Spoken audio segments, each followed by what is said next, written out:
15 lost treasures people actually found.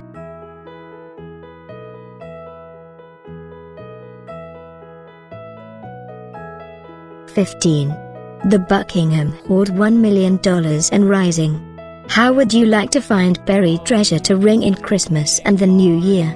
Well, for a part-time treasure hunt named Paul Coleman, that's exactly what happened on December 21, 2014. That's right, here we go again with the English and their hoards. This time the buried treasure was found by Coleman in a farmer's field. Sound familiar? In Loughborough, Buckinghamshire, England. And before you ask, yes, it was in a lead box. Coleman found over 5,000 coins dating from the 10th and early 11th centuries. The initial value of the hoard, I can't stop writing that word, was about $1 million. But as the coins seem to be in pristine condition and haven't been fully analyzed, that number could rise. It's one of the largest hoards ever found in England. That is, until next week, when some kids will surely find a Viking boat made of solid gold in the bottom of the pond behind their house. 14. The Środa treasure, $50 million. Ever hear of the town of Środa Śląska in Poland? I hadn't either until I began writing this article. It seems like Środa Śląska is the place treasure hunters should go who have graduated from using metal detectors in plowed fields to just knocking over whole buildings. Between 1985 and 1988, a few buildings were demolished for renovation. The first time they did it, a collection of 3,000 silver coins from the 1300s was found. The next building they demolished revealed more silver, gold coins and a gold crown, as well as gold jewelry. Since no one really knows what this stuff is, its value is estimated between $50–100 million. The English would have to find 20 or 30 of their hoards to match that. 13. The Attica Mother Lode, $450 million. Mel Fisher is a legend among treasure hunters, and it's no wonder.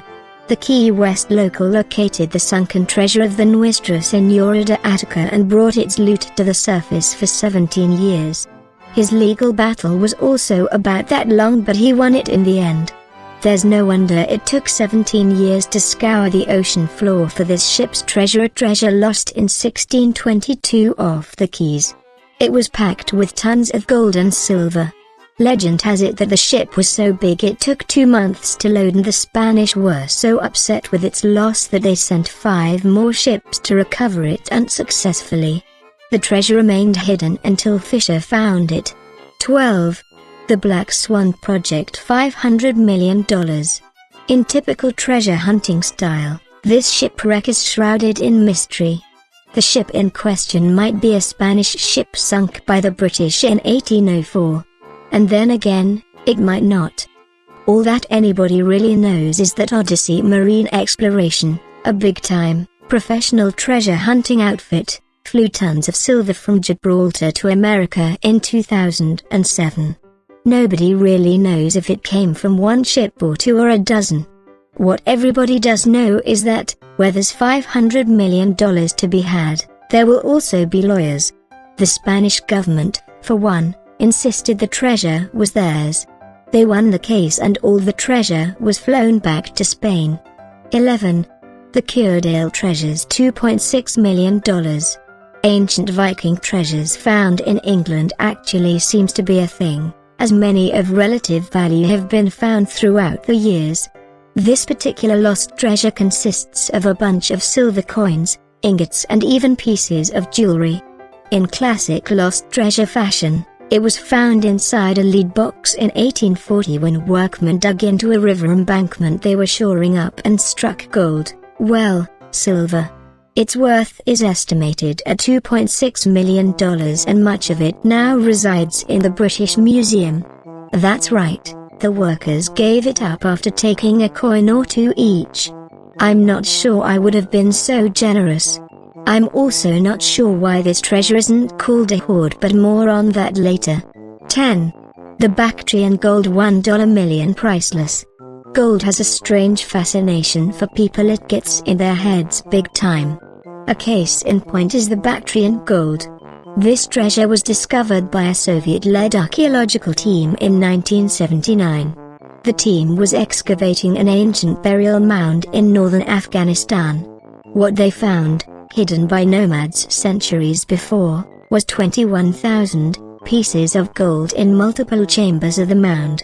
It was all catalogued and then sent to the National Bank of Afghanistan.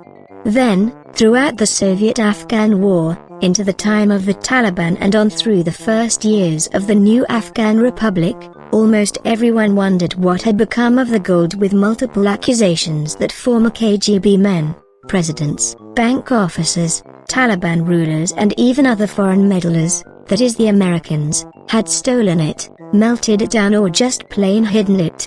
However, unbeknownst to all, the gold sat in the bank in 10 cheap tin boxes behind a pile of old Soviet coinage, forgotten by just about everyone until it was found in 2003.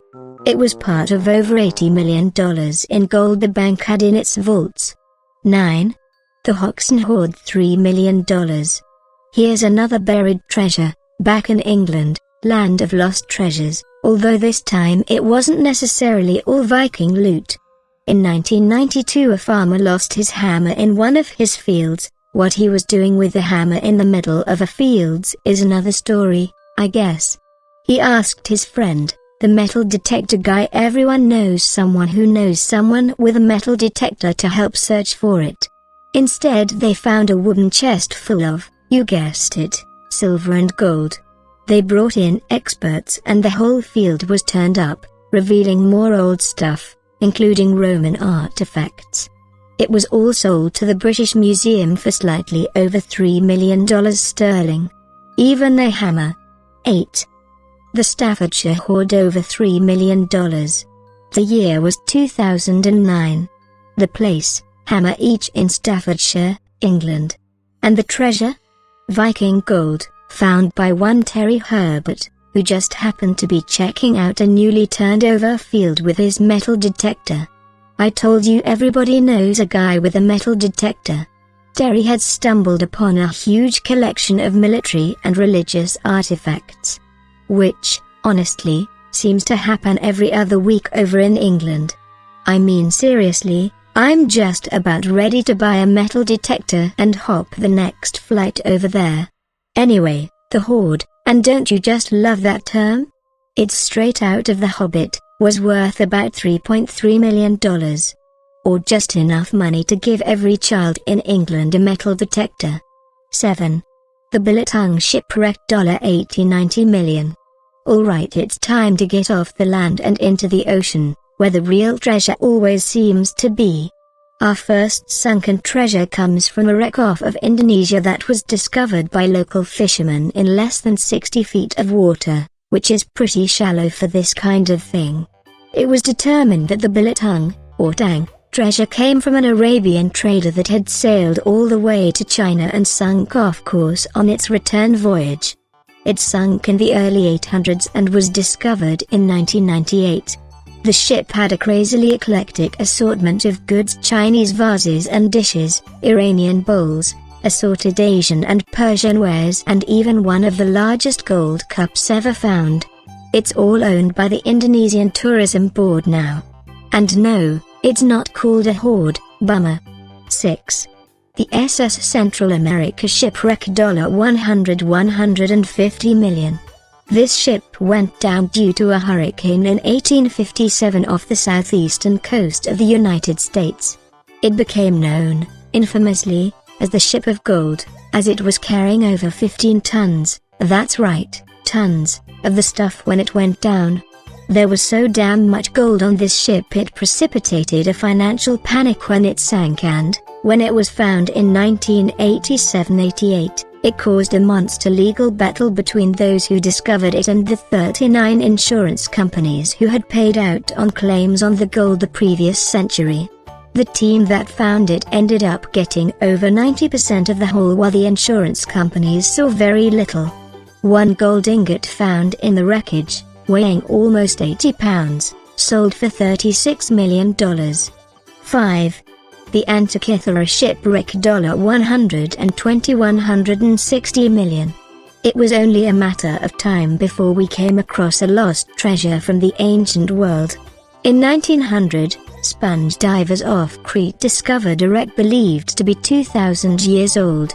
Explorers and treasure hunters sanctioned by the Greek Archaeological Office managed to bring bits and pieces of treasure to the surface, but it wasn't until 1976 that modern divers found a sophisticated mechanism that appears to have been an ancient device capable of charting the movement of celestial bodies. Gotta love those ancient Greeks. Searchers have also found plenty of coins, jars, rare glass items, and statues such as the Statue of Youth, a bronze statue dated to the early 300s BCE, that is. As recently as 2014, further artifacts were brought up from the wreck. 4. The SS Republic shipwreck, $180 million. Here's another in a long line of 1,800 shipwrecks found off the coast of the US in the 2000s. This time, the SS Republic was found in 2003 off of Savannah, Georgia. The steamship had sunk in 1865 while on a run to New Orleans, another casualty of time and place for America during the Civil War. As always, there were plenty of lawsuits surrounding legal ownership of the treasure. Which is not all that surprising considering the ship went down with a hell of a lot of gold and silver on it, not to mention what are now considered historical artifacts like barrels, dishes and tea sets. I don't know about anyone else, but I'll take the coinage. 3. The Panegyrish treasure, priceless. Back on land, finally, we traveled to the European country of Bulgaria, where, in 1949, 3 brothers were digging around near a factory in the town of Panegyrish when they found some odd stuff. And no, they weren't actually digging for treasure but loading up their wheelbarrow, or truck or whatever, with clay. I'm pretty sure they were happy with what they found. However, when the odd objects they were unearthing turned out to be ancient golden ceremonial drinking horns, decanters, platters and more. All in all, over 13 pounds of gold were pulled from the muck, making a day's work a priceless venture. 2. The Caesarea treasure, priceless. Most of us think of national parks as places to explore stunning natural beauty, buy overpriced shot glasses in the gift shop, and avoid getting mauled by the local wildlife. But last year a group of divers in Israel found some gold coins in the harbor of Caesarea National Park. The Israeli government put teams of searchers into the field and ended up finding over 2,000 gold coins in the area. They have dated the oldest coins to the 800s and put a price tag on the find of, are you ready for this? Priceless. I keep changing my mind with this list. First I was going to move to England with my metal detector, then it was Poland and a wrecking ball, but now I think I'll just invest in a scuba gear one. The Titanic dash. The most famous shipwreck of all time came with a high cost in human life, as almost 1,500 people died in the North Atlantic Ocean on April 15, 1912, after the luxury liner, considered by almost everyone to be unsinkable, and touted as such, went down. As the huge box office hit Titanic showed in graphic detail, boats don't beat icebergs when the two collide. The ship was found on the ocean floor by a team of scientists led by Robert Ballard in 1985. Artifacts brought up by successive visits have been auctioned off or sold outright for huge amounts of money, such as the famous violin that orchestra member Wallace Hartley played while the ship sank. It was sold for $1.7 million in 2013. A simple kimono worn by a female passenger fetched over $75,000 in 2012. A kimono? These are just 2 items, mind you. The list of expensive Titanic artifacts seems endless, and they will doubtless be auctioned off again as new owners pass on.